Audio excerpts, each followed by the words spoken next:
بالله من الشيطان الرجيم لا حول ولا قوة إلا بالله العلي العظيم بسم الله الرحمن الرحيم الحمد لله رب العالمين والصلاة والسلام والتحية والإكرام على النبي المبشر والرسول المسدد والمحمود الأمجد النبي الأمي المكي المدني القرشي الهاشمي الأبتحي مولانا و مولا الثقلین جد الحسن والحسین ابی القاسم محمد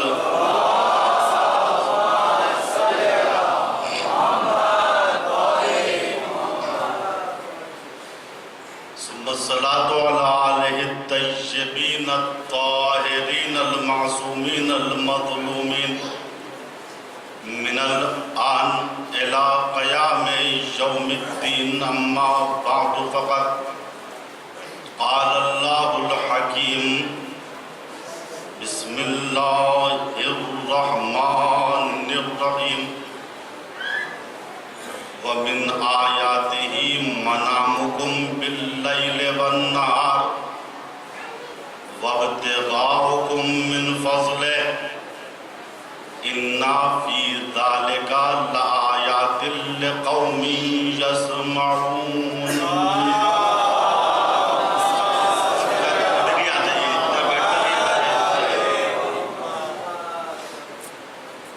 قرآن کریم سورہ روم کی 23ویں آیت کریمہ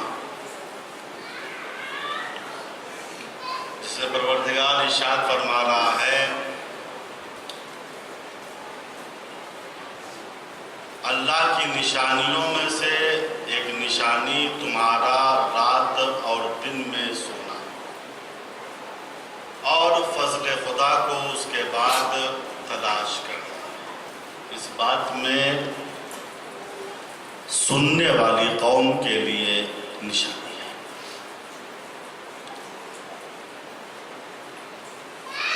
موضوع سخن عشرہ مجالس کا یہ ہے جس پہ مستقل بیان ہو رہا ہے نیند اور خواب میں اللہ کی نشانی۔ یہ ہمارا سونا، یہ ہمارا خواب دیکھنا اللہ کی نشانیوں میں سے ایک نشانی ہے۔ بہت سی چیزیں میں نے بیان کی، تکرار نہیں کروں گا، وقت کی کمی ہوتی ہے۔ میں دیکھ رہا ہوں مستقل 1 گھنٹے سے زیادہ تقریر ہو جاتی ہے۔ میری کوشش رہتی ہے عام طریقے سے 1 گھنٹے کے اندر ہی بات کو ختم کر دیا جائے، لیکن چونکہ مطالب بہت زیادہ ہیں، وقت بہت کم ہے اور جانے پھر کب ملاقات ہو، تو کوشش یہ رہتی ہے کہ زیادہ سے زیادہ باتیں منتقل ہو جائیں۔ سوال یہ ہے کہ ہم سوئے اور سونے کے طریقے پر عمل کیے، باوضو سوئے، سیدھے یا دائیں کروٹ سوئے، اور سوتے وقت پیاز اور کچی پیاز اور لہسن کا بھی استعمال نہیں کیا، سورہ فلق اور ناس کو بھی پڑھ لیا، ٹھیک۔ اب سو خواب دیکھیں، اور خواب بھی ایسے وقت میں دیکھا جس وقت کا خواب سچا ہوتا ہے، جو ابتدائی رات کے خواب عام طریقے سے سچے نہیں ہوتے۔ تو خواب کی تعبیر پوچھے کس سے؟ کون ہے جو ہماری خواب کی تعبیر کو بیان کرے؟ یہ ہے کیا مسجد کا پیش نماز بتا دے گا؟ ہو سکتا ہے بتا بھی دے، فنی اعتبار سے، علمی اعتبار سے پوچھے کس سے؟ یہ علم کس کے پاس ہوتا ہے؟ اہم چیز یہ ہے علم تعبیر خواب، جو ہم نے خواب دیکھا ہے اس کی تعبیر کا علم ہے کس کے پاس؟ کیسے ہوتا ہے تعبیر خواب کا علم؟ ہم بھی بن سکتے ہیں، آپ بھی بن سکتے ہیں معبر۔ دیکھیے دانشمندوں نے اور ہمارے علماء کرام نے علم تعبیر خواب کے دو راستے بیان کیے۔ ایک راستہ ہے غیر عادی، ایک ہے عادی۔ سادے الفاظ میں کہوں کہ صلوات پڑھے محمد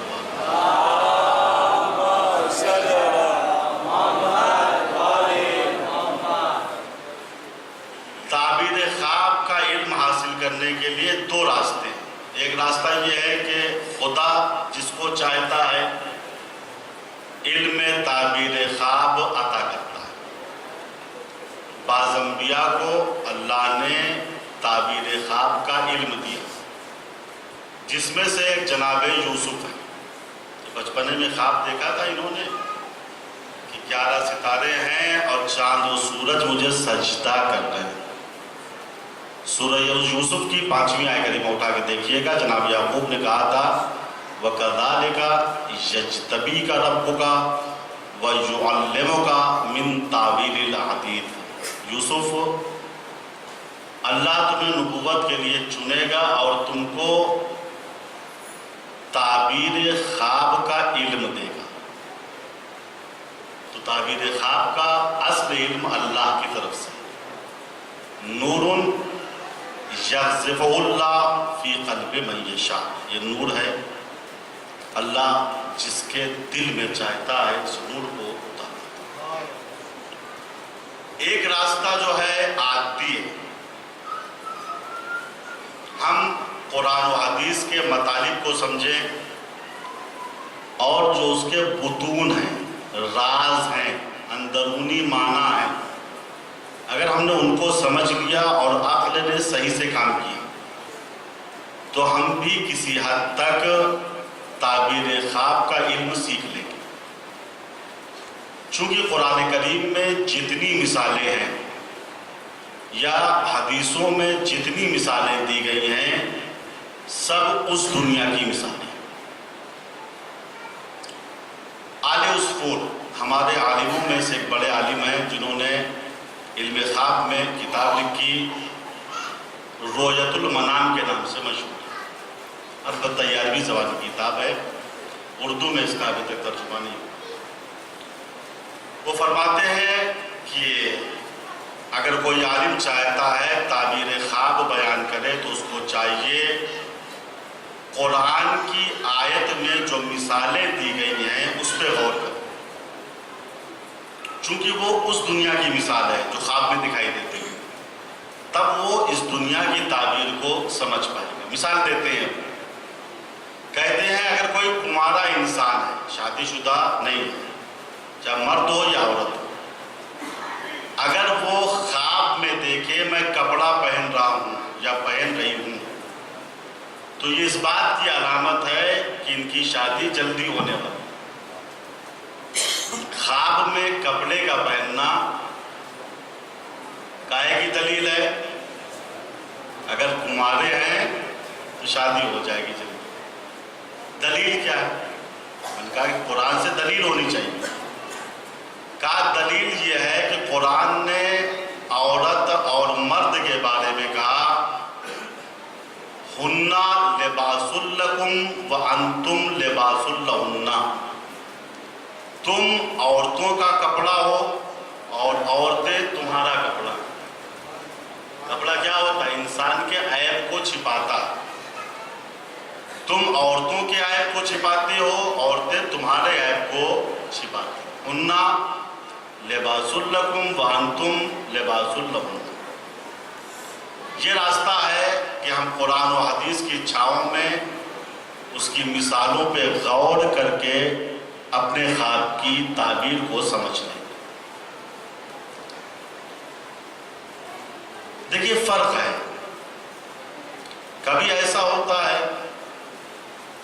کہ ہم تعبیر خواب کو قرآن و حدیث سے نکالتے ہیں، یہ سچی تعبیر ہے۔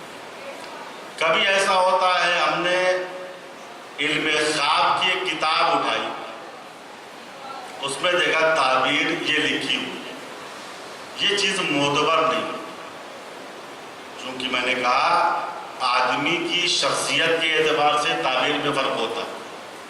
خواب ایک ہی ہے، دیکھنے والے دو الگ الگ ہیں، تعبیر میں فرق ہو جائے۔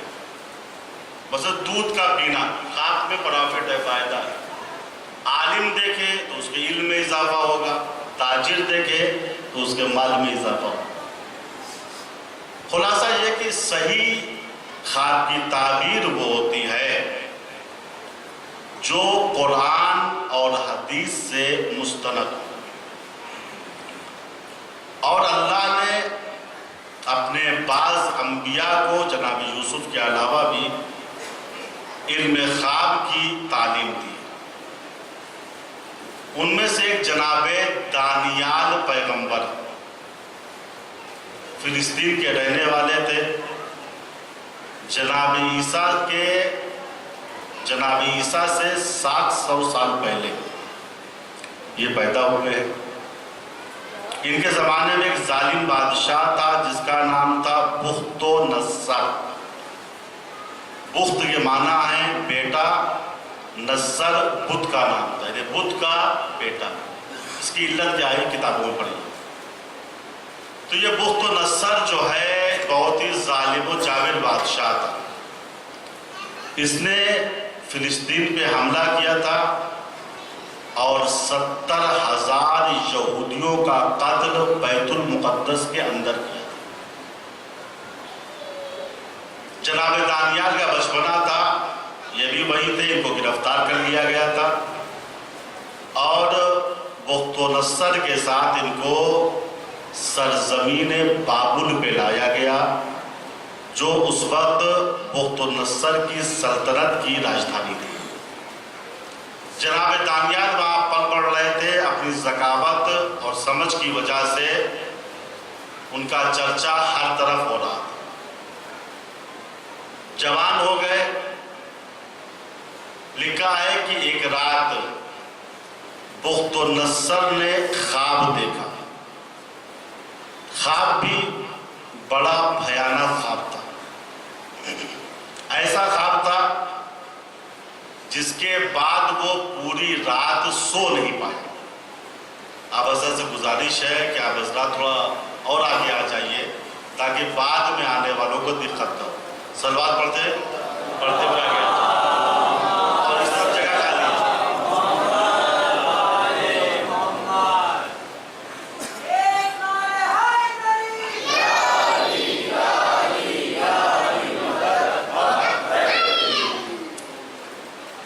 تو بخت و نصر نے ایک بھیانک خواب دیکھا اور جب بیدار ہوا تو پوری رات سو نہیں پایا، خوف کی وجہ سے، ڈر کی وجہ سے۔ صبح اس نے شہر کے جتنے نجومی تھے، کاہن تھے، جادوگر تھے، رمال تھے، تعبیر کو بیان کرنے والے دانشمند تھے، سب کو جمع کیا اور جمع کرنے کے بعد کہا میں اتنے دنوں سے تم کو تنخواہ دے رہا ہوں، میں نے رات میں بڑا بھیانک خواب دیکھا ہے، اس کی تعبیر بتاؤ۔ جادوگروں، رمالوں نے، معبرین نے ہاتھ جوڑ کے کہا حضور ارشاد ہو، خواب کیا ہے آپ کا؟ بخت و نصر نے کہا نہیں، بات یہ ہے کہ خواب میں بیان نہیں کروں، خواب بھی تم بیان کرو، اس کی تعبیر بھی تم ہی بیان کرو۔ اگر میں نے خواب کو بیان کر دیا تو پتہ نہیں تعبیر تم سچی بتاؤ یا جھوٹی بتاؤ۔ اتنی دن سے میری تنخواہ کھا رہے ہو، تو میرا اعتبار تمہارے اوپر تب ہوگا جب تم میرے خواب کو بھی بتاؤ اور خواب کی تعبیر کو بھی بتاؤ۔ انہوں نے ہاتھ جوڑ کے کہا حضور بادشاہ سلامت، خواب کا علم تو جز خدا کے کسی کو نہیں ہوتا، آپ خواب بیان کیجئے، تعبیر ہم بیان کر دیں گے۔ اچھا یہ تھا بڑا جلاد انسان بخت و نصر، ایک بات کہہ دی تو کہہ دی۔ اس نے کہا اگر تم شام تک میرے خواب کو نہیں بیان کر پائے تو میں سب کو قتل کرا دوں گا۔ کہا حضور شام تک تو دور کی بات ہے، ابھی ہی قتل کرا دیجیے۔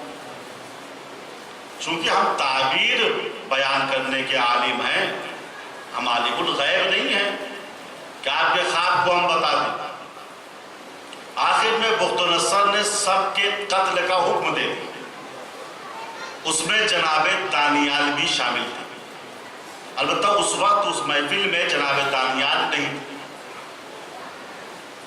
کاہنوں نے جناب دانیال کے پاس جا کے کہا غضب ہو گیا، آپ ہمارے سردار ہیں، آپ ہی سے بہت سا علم ہم نے حاصل کیا ہے، آج بخت نصر نے کہا ہے میرے خواب کو اور اس کی تعبیر کو بیان کرو ورنہ تم سب کو قتل کر دیا جائے گا۔ آپ کوئی راستہ نکالیے۔ آپ کی بات بخت نصر بہت مانتا ہے، آپ کا احترام کرتا ہے۔ جناب دانیال نبی بخت نصر کے پاس آئے اور اس سے کہا دیکھو ہم کو 3 دن کی مہلت دے دو، اگر ہم 3 دن کے اندر تمہارے خواب کو اور اس کی تعبیر کو نہ بیان کر پائے تو تمہیں اختیار ہے، چاہو تو چھوڑ دینا، چاہو تو قتل کر دینا۔ بخت نصر نے 3 دن کی مہلت دے دی۔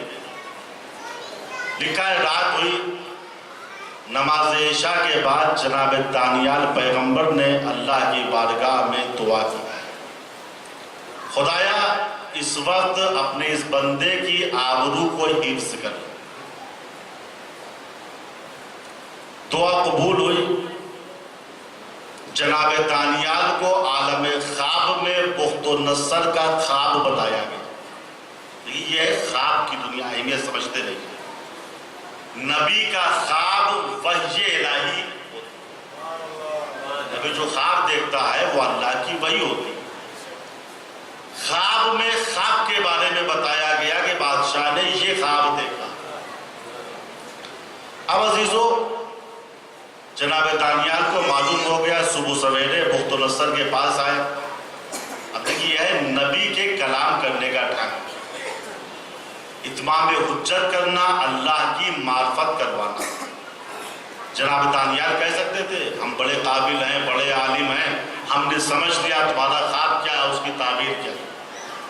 جناب دانیال نبی نے کہا بخت نصر سن، جو تو نے یہ کہا کہ خواب بھی بتاؤ تعبیر بھی بتاؤ، تو دیکھو خواب کا علم جز خدا کے کسی کو نہیں، یا اس کے جو چنے ہوئے بندے ہیں، وہ اگر چاہتا ہے تو اپنے چنے ہوئے بندوں پر کسی کے راز کو منکشف کر دیتا ہے۔ اب دیکھیں انڈائریکٹ بتا دیا کہ میں اللہ کا نبی ہوں، اور اللہ نے اس راز کو میرے اوپر کھول دیا کہ تم نے کیا خواب دیکھا۔ کہا دانیال بتاؤ میں نے کیا خواب دیکھا۔ کہا بادشاہ تم نے خواب میں ایک بھیانک مجسمے کو دیکھا، ایک ڈراؤنے مجسمے کو دیکھا، ایسا مجسمہ جس کا سر سونے کا تھا، سینہ اور بازو چاندی کا تھا، پیٹ اور ڈان تانبے کی تھی، پیر لوہے کا تھا، اور پنڈلی کا بعض حصہ ایسا تھا جس میں کچھ میں لوہا لگا ہوا تھا، کچھ میں مٹی لگی ہوئی تھی۔ ابھی تم اس مجسمے کو دیکھ رہے تھے کہ اچانک پہاڑ سے بغیر اس کے کہ کوئی دست انسانی شامل ہو، ایک چھوٹا سا پتھر نکلا۔ پتھر آ کے مجسمے کی پنڈلی سے ٹکرا جاتا ہے، اور جیسے ہی وہ پتھر مجسمے کی پنڈلی سے ٹکرایا، وہ مجسمہ پھوسے کی طریقے سے ہوا میں اڑنے لگا۔ مجسمہ ختم ہو گیا، لیکن پتھر بڑھتا رہا، یہاں تک کہ اس پتھر نے ایک پہاڑ کی شکل اختیار کر لی۔ بخت نصر نے کہا واقعاً دانیال میں نے خواب میں یہی دیکھا تھا جو تم نے بتایا۔ بھائی نبی ہم جیسی پوزیشن نہیں رکھتا ہے، نبی دل کے حالوں کو جانتا ہے، تبھی تو کہتا ہے کہ تم پہلو سے پہلو ملا کے ضرور بیٹھتے ہو، لیکن الشرک کو فی کا اخفا من طبیب النمل، شرک تیرے اندر چیٹی کی رفتار سے بھی باریک چل رہا ہے۔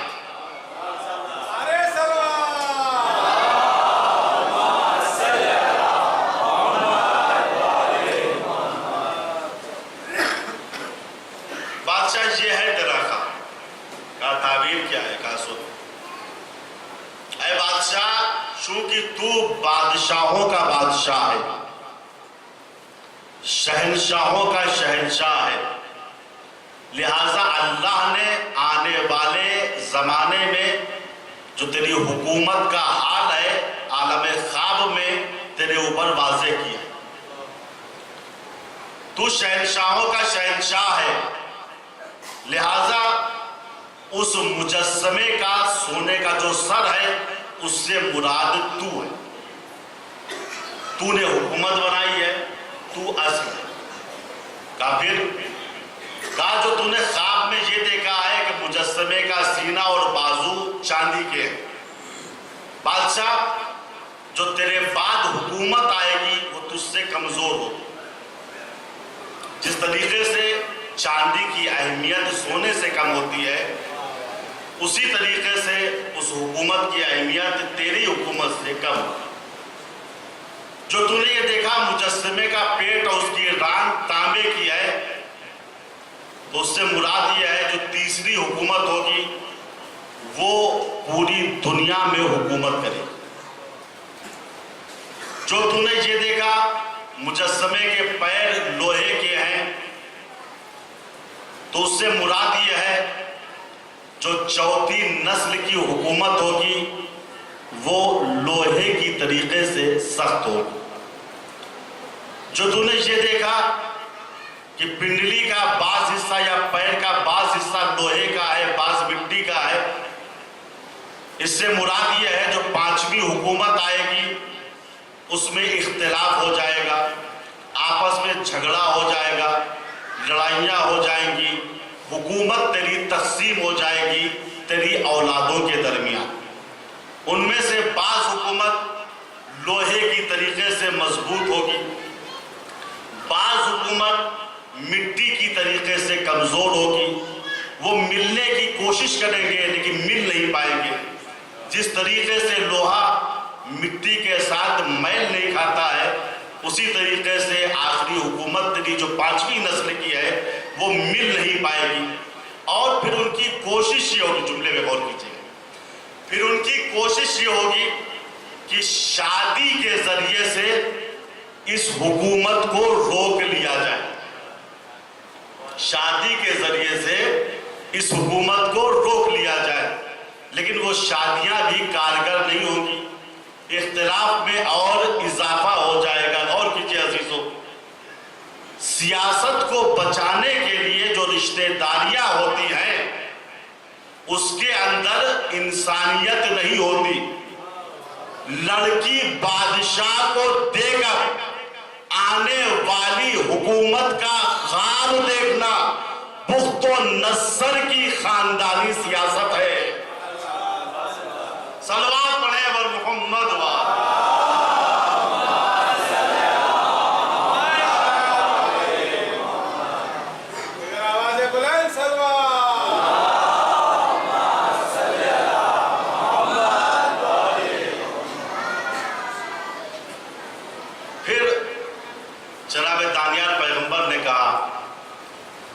یہ پانچویں نسل کے بعد جب اختلاف بڑھے گا حکومت ختم ہو جائے گی، ظلم کا خاتمہ ہوگا۔ جو تو نے دیکھا کہ ایک پتھر بغیر دخالت انسانی کے پہاڑ سے جدا ہوا اور مجسمے کی پنڈلی سے آ کے ٹکرایا اور مجسمے کو تباہ و برباد کر دیا، اس سے مراد ایک با عدالت حکومت ہے۔ اس کی شروعات ہوگی، پھر وہ حکومت بڑے پتھر کی شکل میں آئے گی، پھر وہ ایک پہاڑ بن جائے گی، اور وہ باعدالت حکومت قیامت سے مل جائے گی۔ اب آپ تطبیق کرتے رہیے، میں نام نہیں لوں گا۔ وہ باعدالت حکومت ایسی پہاڑ کے مانند ہو جائے گی کہ قیامت تک اس کو کوئی ختم نہیں کر پائے گا، اور وہ پہاڑ جو آخری زمانے میں ظاہر ہوگا وہ عدالت کا پہاڑ ہوگا۔ اسی کو قرآن نے کہا وَأَشْرَقَتِ الْأَرْضُ بِنُورِ رَبِّهَا، وہ وقت وہ ہوگا جب زمین اللہ کے نور سے منور ہو جائے گی، پوری کائنات میں نور ہی نور ہوگا، کہیں نور علم ہوگا، کہیں نور علم ہوگا، کہیں نور فصاحت ہوگا، کہیں نور بلاغت ہوگا، کہیں نور قرآن ہوگا، کہیں نور اہل بیت ہوگا، تب جا کے اسلام کا دو بالا ہوگا اور کفر و نفاق کا منہ کالا ہوگا۔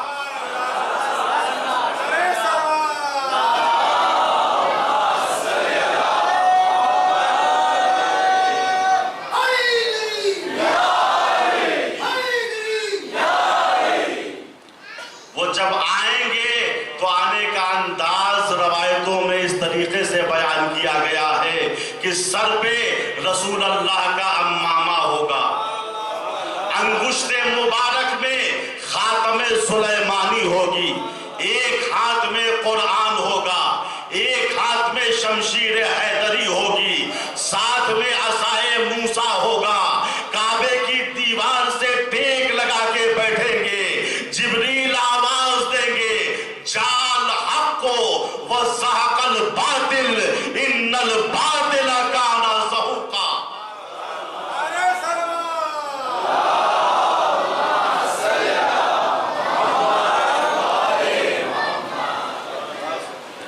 وہ بعدالت حکومت پہاڑ کے مانند ہوگی جو قیامت سے متصل ہو جائے گی۔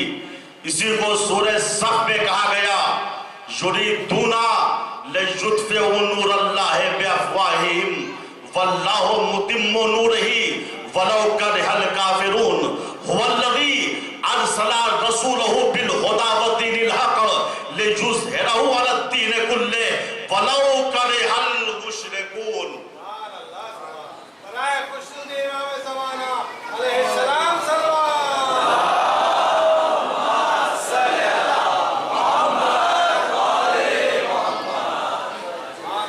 ان کا ارادہ یہ ہے کہ یہ اللہ کے نور کو اپنی منہ کی پھونکوں سے بجھا دیں۔ اللہ اپنے نور کو پورا کر کے رہے گا، چاہے یہ بات کافروں کو جتنی ناگوار گزرے۔ والذی، اللہ تو وہ ہے، اس کی قدرت سمجھو، ارسلہ رسولہ بالہدی ودین الحق، جس نے اپنے رسول کو دین حق کے ساتھ بھیجا۔ کیوں بھیجا؟ لیظہرہ علی الدین کلہ، تاکہ دین اسلام دنیا کے تمام ادیان پہ غالب آ جائے۔ وَلَوْ كَرِهَ الْمُشْرِكُونَ، چاہے یہ بات مشرکوں کو جتنی ناگوار گزرے۔ عزیزو، پیغمبر کے آنے کا مقصد یہ تھا کہ دین اسلام جو عدالت کا دین ہے، جو انسانیت کا دین ہے، جو انصاف کا دین ہے، وہ پوری دنیا پہ غالب آ جائے۔ لیکن یاد رکھیے گا، آدم سے لے کے خاتم تک، خاتم سے لے کے آج تک کوئی زمانہ ایسا نہیں آیا ہے جس زمانے میں اچھے انسانوں کی اکثریت نہیں ہو۔ خود قرآن کہہ رہا ہے اکثرہم جاہلون، اکثریت ان میں جاہلوں کی ہے۔ اکثرہم لا یعقلون، اکثر وہ ہیں جو بے عقل ہیں۔ اکثرہم کافرون، اکثریت کافروں کی ہے۔ اکثرہم ظالمون، اکثریت ظالموں کی۔ عجیب بات ہے، عجیب بات ہے، ہمیشہ اکثریت برے لوگوں کی نہیں۔ اور رسول کے آنے کا مقصد یہ تھا کہ اکثریت اچھے لوگوں کی ہو جائے۔ بھیا رسول آ کے چلے بھی گئے مگر اکثریت اچھے لوگوں کی نہیں ہوئی۔ قرآن نے کہا تھا نا، میں محمد کو اپنے حبیب کو اس لیے بھیج رہا ہوں تاکہ اچھوں کی اکثریت ہو جائے۔ 1400 سال گزر گئے، اچھوں کی اکثریت نہیں ہوئی، تو ماننا پڑے گا محمد نام کے ایک تھے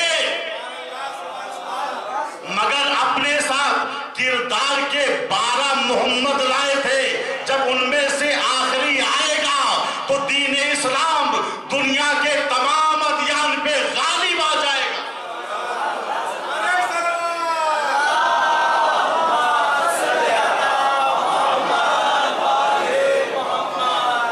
جب ان میں سے آخری آئے گا تب یہ وعدہ الہی پورا ہوگا.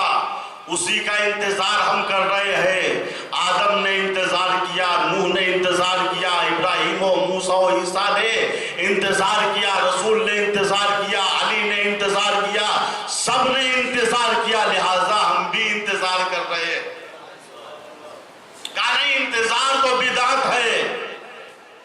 قرآن کہہ رہا ہے سبھی منتظر رہے, حق ولی نبی کے وسیع منتظر رہے, خود جانے کردگار علی منتظر رہے, اور کعبہ گواہ ہے کہ نبی منتظر رہے.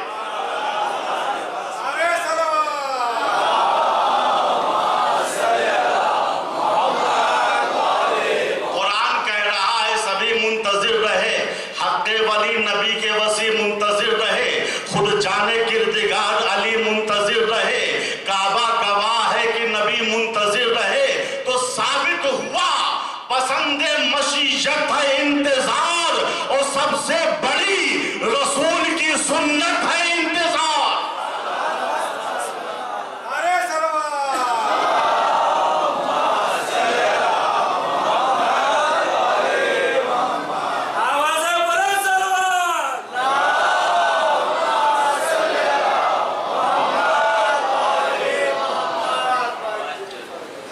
وَمِنْ آيَاتِهِ مَنَامُكُمْ بِاللَّيْلِ وَالنَّهَارِ,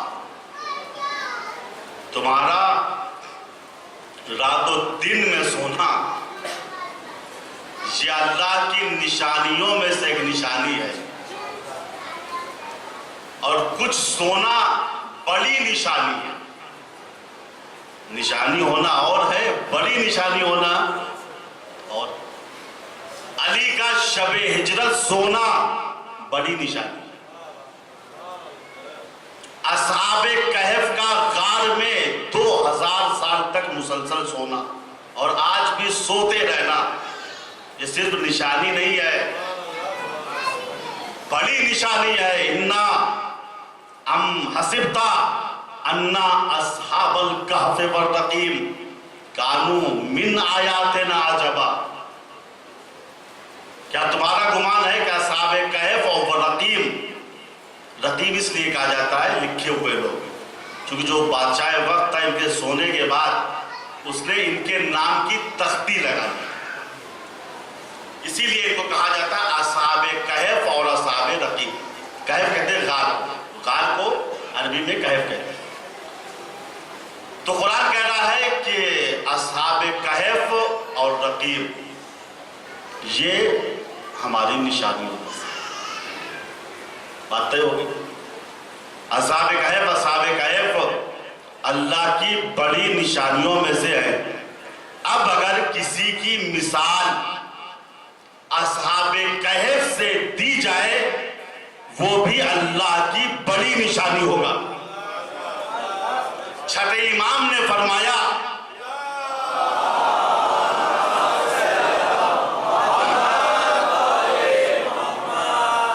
مثلو ابی طالب مثلو اصحاب الکہف. ابو طالب کی مثال اصحاب کہف جیسی ہے.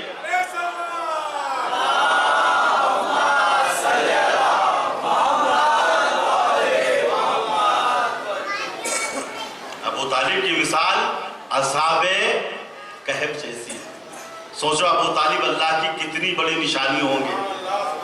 اس کو سمجھنا ہے تو آؤ 30 عام الفیل میں دیکھو 13 رجب کی رات میں ابو طالب مکے کی گلیوں میں گھوم گھوم کے اعلان کر رہے ہیں, اے مکے والوں خانہ کعبہ کے قریب آؤ, ایک خبر ہے. لوگ آئے, کیا خبر ہے؟ کہا خبر یہ ہے ولد اللیلہ حجت اللہ و ولی اللہ, آج کی رات حجت اللہ پیدا ہوا ہے وہ ولی اللہ پیدا ہوا. اب پوری ضمانت کے ساتھ میں جملوں کو ادا کر رہا ہوں. تاریخ کے اعتبار سے سب سے پہلا لقب جو علی کو حجت اللہ کا ملا ہے, ولی اللہ کا ملا ہے, وہ کسی غیر سے نہیں ابو طالب سے ملا. ابو طالب کہہ رہے ہیں مکے والوں آج حجت اللہ پیدا ہوا ہے، ولی اللہ دنیا میں آیا ہے۔ اس کے معنی یہ ہے ابو طالب کا کلمہ ناقص نہیں تھا۔ جہاں ابو طالب لا الہ الا اللہ محمد الرسول اللہ کہتے تھے، وہاں علی ولی اللہ بھی کہتے تھے۔ ولد اللیلہ حجت اللہ و ولی اللہ۔ مکے والوں آؤ، حجت اللہ دنیا میں آ گیا ہے، ولی اللہ دنیا میں آ گیا ہے، جس کے ہاتھوں تمام اچھائیاں کامل ہوں گی، تمام برائیوں کا خاتمہ اسی کے ہاتھوں سے ہوگا۔ توجہ فرمائیے عزیزو، اگر ہمارے گھر میں کوئی بچہ پیدا ہوتا ہے تو کیا ہم بتا سکتے ہیں یہ بچہ کیا بنے گا؟ اچھا ہوگا یا برا ہوگا، شقی ہوگا یا سعید ہوگا؟ ہم کبھی نہیں بتا پاتے، صرف اسی میں خوش رہتے ہیں بچہ پیدا ہو گیا۔ لیکن یہ ہے عظمت ابو طالب جو مستقبل کو دیکھ کے کہہ رہے ہیں آج 13 رجب کی رات میں حجت اللہ آیا ہے، ولی اللہ آیا ہے، جس کے ہاتھوں اچھائیاں تمام ہوں گی، جن کے ہاتھوں برائیوں کا خاتمہ ہوگا۔ اس کے معنی یہ ہوئے ابو طالب عام مسلمان نہیں تھے، ان کے پاس علم غیب موجود تھا۔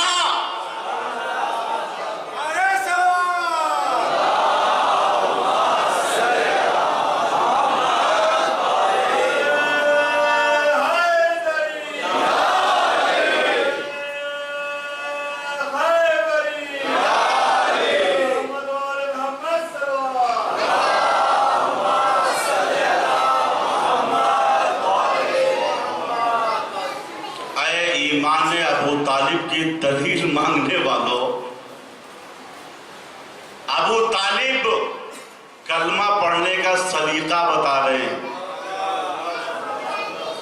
لنگڑا کلمہ مت پڑھو، کامل کلمہ پڑھو۔ آج کی رات ولی اللہ آیا ہے، آج کی رات حجت اللہ آیا ہے، اور تم اس کے ایمانی میں شک کر رہے ہو۔ وہ غیب کی باتیں بتا رہا ہے، یہ وہ ولی اللہ ہے جس کے ہاتھوں پر اچھائیاں تمام ہوں گی، جو برائیوں کو ختم کر دے گا۔ اسی لیے 5ویں امام محمد باقر علیہ السلام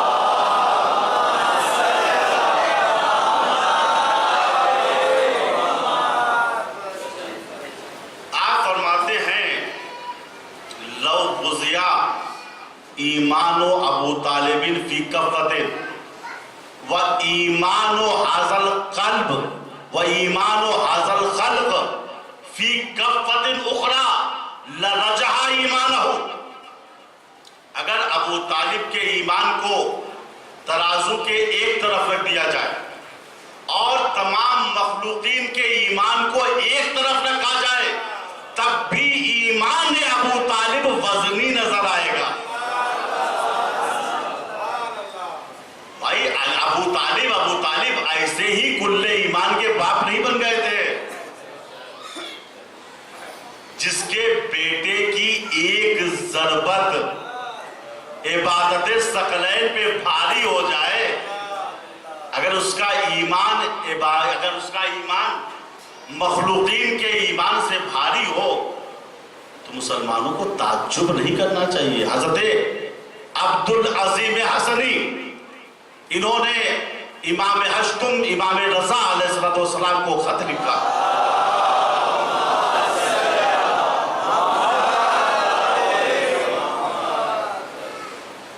اور خط لکھ کے حدیث زحزح کے بارے میں پوچھا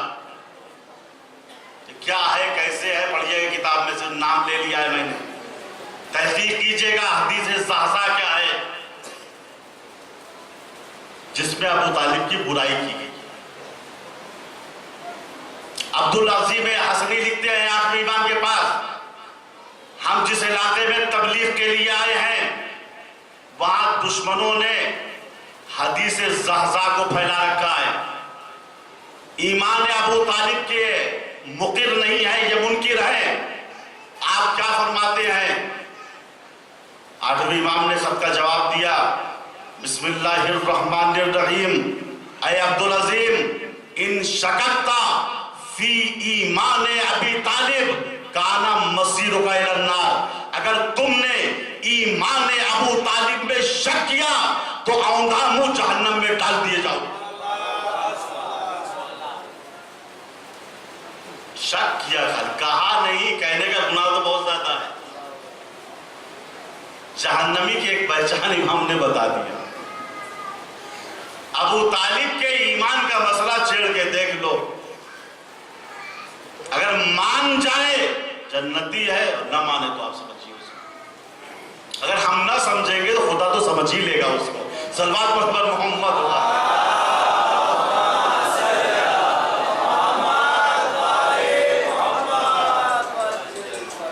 وَمِنْ آيَاتِهِ مَنَامُكُمْ بِاللَّيْلِ وَالنَّهَارِ، یہ اللہ کی نشانیوں میں سے ہے تمہارا رات و دن کا سونا۔ میں نے عرض کیا تھا نا کہ اس دنیا کی تصویریں اور ہیں، اس دنیا کی تصویریں اور۔ ہو سکتا ہے اس دنیا میں ایک بری چیز ہو، لیکن اس دنیا میں اچھی چیز ہو۔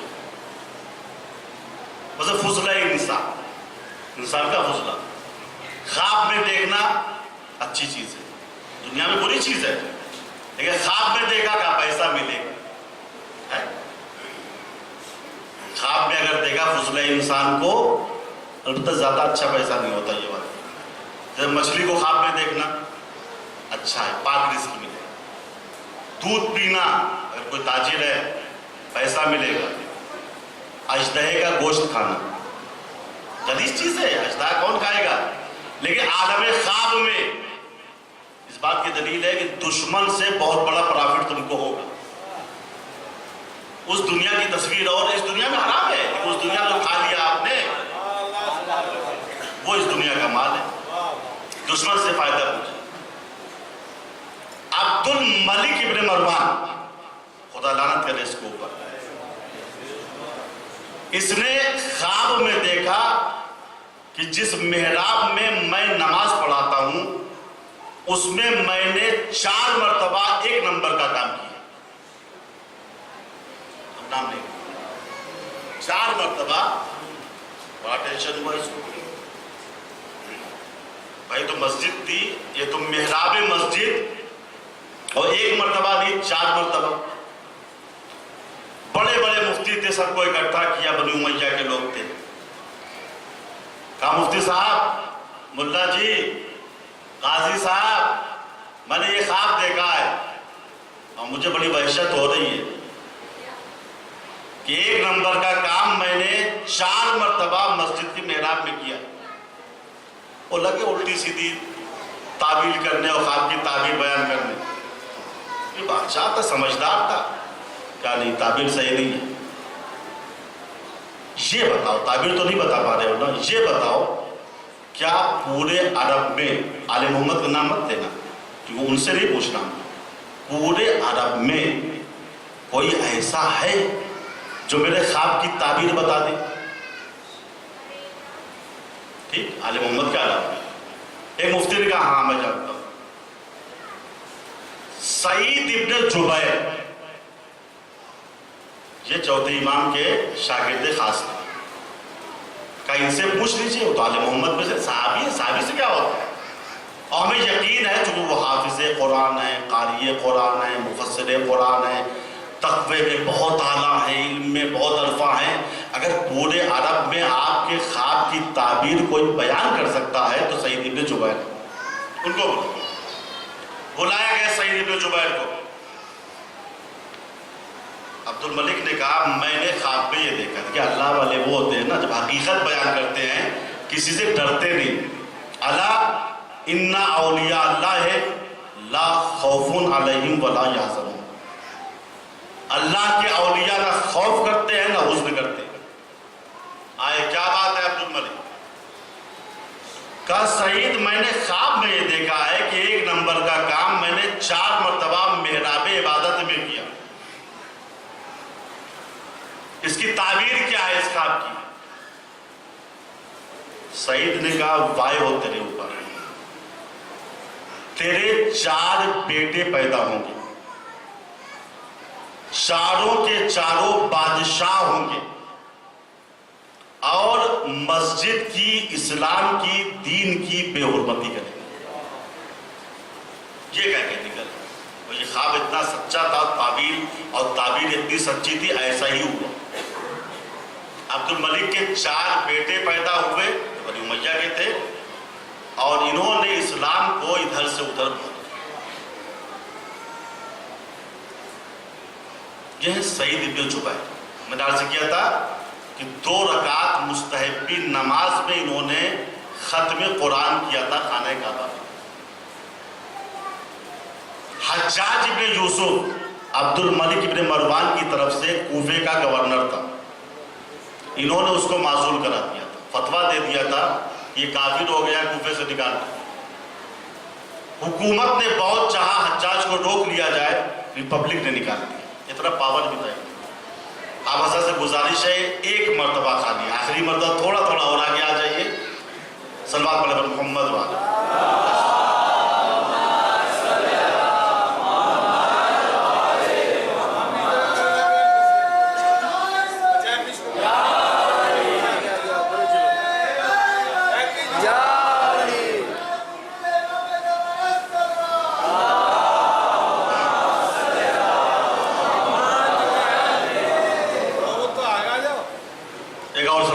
محمد والے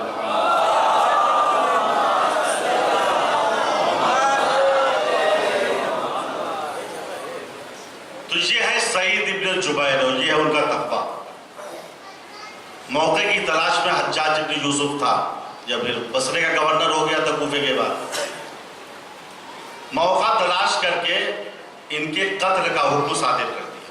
حجاج نے بہت سے شیعوں کو قتل کیا، لکھا ہے 1,20,000 مسلمانوں کا قتل میدان جنگ سے باہر کیا، میدان جنگ کی بات نہیں ہے۔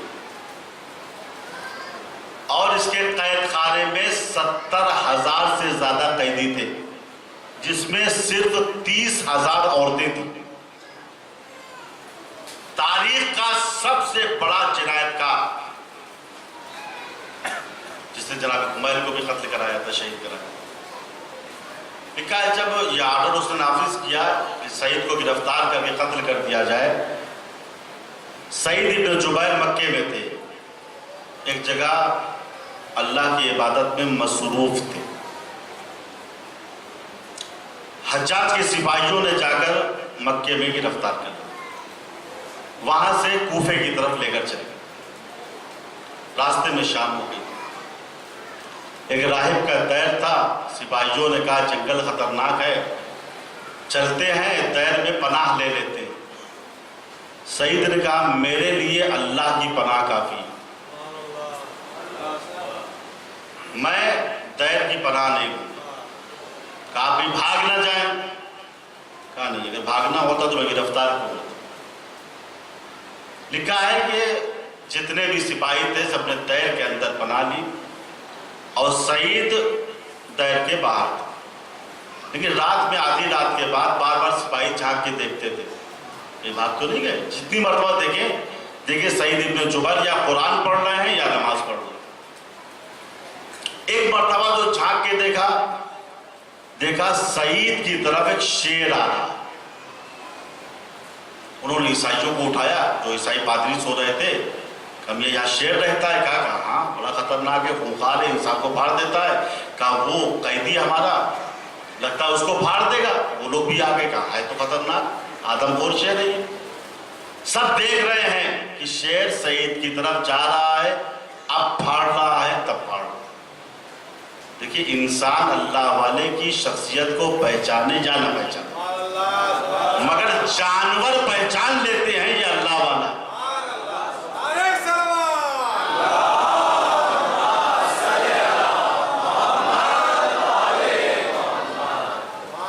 شیر آہستہ آہستہ سعید کے قریب آیا، اور آنے کے بعد سعید کے ہاتھ اور پیر کو چاٹنے لگا۔ اب جیسی یہ کرامت عیسائیوں نے دیکھی وہ تیر کھول کے باہر نکل سعید کے قدموں پہ گر گئے، تم اللہ کے ولی ہو، تم بہت بڑے اولیاء ہو۔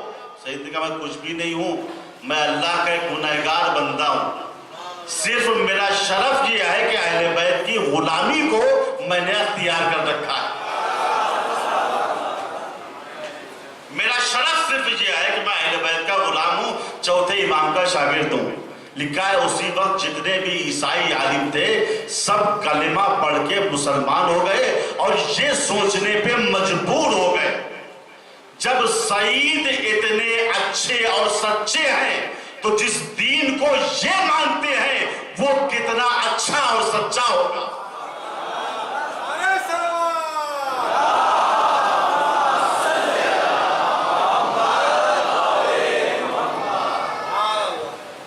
یہ کرامت جو ہے مسلمانوں کی بھی دیکھی، حجاج کے سپاہی تھے، انہوں نے ہاتھ جوڑ کے کہا ہم کو معاف کر دیجئے، ہم نے نماز کی حالت میں آپ کو گرفتار کیا تھا، معاف کر دیجئے، آپ کا دل جہاں چاہے چلے جائے۔ سعید نے کہا نہیں، قضائے الہی سے فرار نہیں ہے، اور میں جانتا ہوں کہ میرا قتل حجاج کے لیے آخری قتل ہوگا، پھر اللہ کسی اپنے بندے پر اس کو مسلط نہیں ہونے دے گا۔ سپاہیوں نے کہا ایسی بات ہے، چلیے ہتھکڑی بھی ہاتھ سے نکال کے چلیے۔ لکھا ہے کہ جب سعید حجاج ابن یوسف کے دربار میں داخل ہوئے، حجاج نے کہا تمہارا نام کیا ہے؟ پہچانتا تھا لیکن بے عزتی کرتا، تمہارا نام کیا ہے؟ سعید نے کہا میرا نام ہے سعید ابن جبیر۔ سعید کے بارے میں نیک انسان جبیر کہتے ہیں جو ٹوٹی ہوئی چیز کو صحیح کرتے ہیں۔ میں بھی سعید ہوں، میرے ابا بھی ٹھیک ٹھاک تھے جو ٹوٹی ہوئی چیزوں کو صحیح کرتے ہیں۔ میرا نام ہے سعید ابن جبیر۔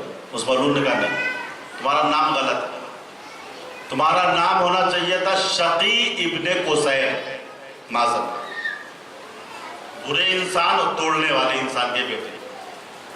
جناب سعید نے کہا نہیں، میری ماں نے میرا نام یہی رکھا ہے اور میری ماں تجھ سے زیادہ مجھ کو پہچانتی تھی۔ اس نے کہا نہیں، اس کے معنی یہ ہے کہ تم بھی شقی ہو معاذ اللہ اور تمہاری ماں بھی شقی ہے۔ سعید نے کہا اس کے معنی یہ ہے کہ تم علم غیب کا دعویٰ کر رہے ہو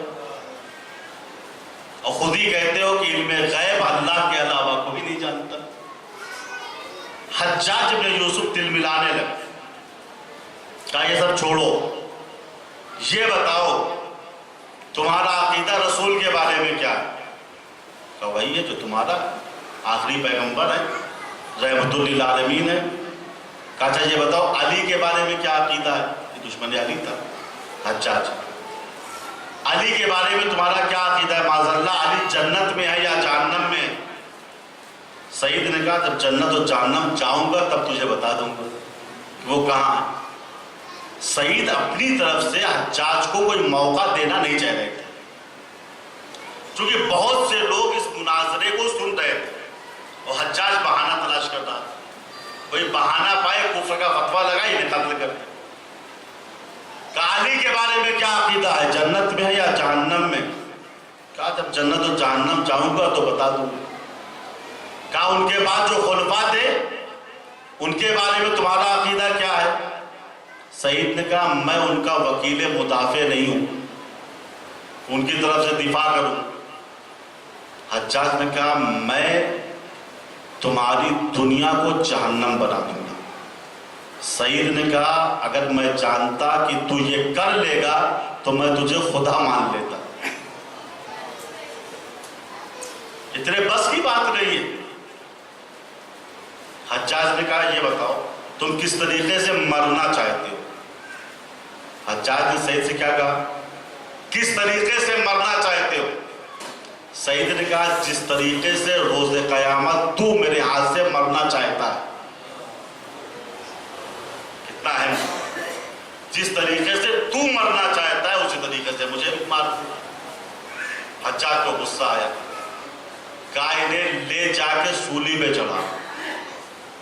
جلاد آگے بڑھا، سعید کا ہاتھ پکڑا، دربار سے باہر لے چلا تاکہ سولی پہ چڑھا دے۔ لکھا ہے سعید ابن جبیر مسکرا دیے، سعید ابن جبیر مسکرا دیے۔ 40 سال گزر گئے تھے، کسی نے سعید کے چہرے پہ مسکراہٹ نہیں دیکھی تھی۔ اب جو 40 سال کے بعد مسکرائے تو پورے شہر میں شور مچ گیا، آج سعید مسکرا دیے ہیں، کیا بات ہے۔ حجاج تک خبر پہنچی، حجاج سعید مسکرا رہے ہیں۔ 40 سال سے کسی نے سعید کے چہرے پہ مسکراہٹ نہیں دیکھی تھی۔ حجاج نے کہا بلا کے لاؤ تاکہ میں بھی دیکھوں کہ سعید کیوں مسکرائے ہیں۔ سعید کو بلایا گیا، حجاج نے کہا سعید تم کیوں مسکرا رہے ہو؟ کہا میں خدا کے علم پر اور تیری اس بے غیرتی اور بے جا جرأت پر مسکرا رہا ہوں کہ اللہ نے تیری رسی کو اتنا ڈھیلا کر دیا، حافظ قرآن کو قتل کرنے جا رہا ہے۔ کہا نہیں، اب تم سولی پہ نہیں جاؤ، اب میں اپنی نظروں کے سامنے تمہیں ذبح کرواؤں گا۔ توجہ رکھیے گا جملوں، اپنی نظروں کے سامنے تم کو ذبح کراؤں گا۔ جلاد سے حجاج نے کہا ان کو سیدھا کر کے ذبح کرنا، سیدھا کر کے اللہ کا نام لے کے، توجہ، سیدھا کر کے اللہ کا نام لے کر ذبح کرنا۔ جانتے ہیں سنت کہاں سے چلی ہے شیعوں کے لیے؟ آج کیا ہو رہا ہے بعض ملکوں میں، شیعوں کو دعائے قربانی پڑھ کے ذبح کیا جا رہا ہے۔ میں سمجھتا ہوں اس کی شروعات حجاج ابن یوسف سے ہوئی ہے۔ کہا بسم اللہ کر کے، روبہ قبلہ کر کے اللہ کے نام پر انہیں قربان کر دو، ذبح کر دو۔ بچوں فرمائیے عزیزو، قربانی ہر ایک کی نہیں ہوتی ہے، قربانی میں حلال جانور چاہیے، پاکیزہ جانور چاہیے۔ اس کے معنی یہ ہے، دشمن بھی جانتا ہے کہ شیعہ اتنے پاک و پاکیزہ ہیں کہ اللہ ان کے علاوہ کسی کی قربانی قبول نہیں کرتا۔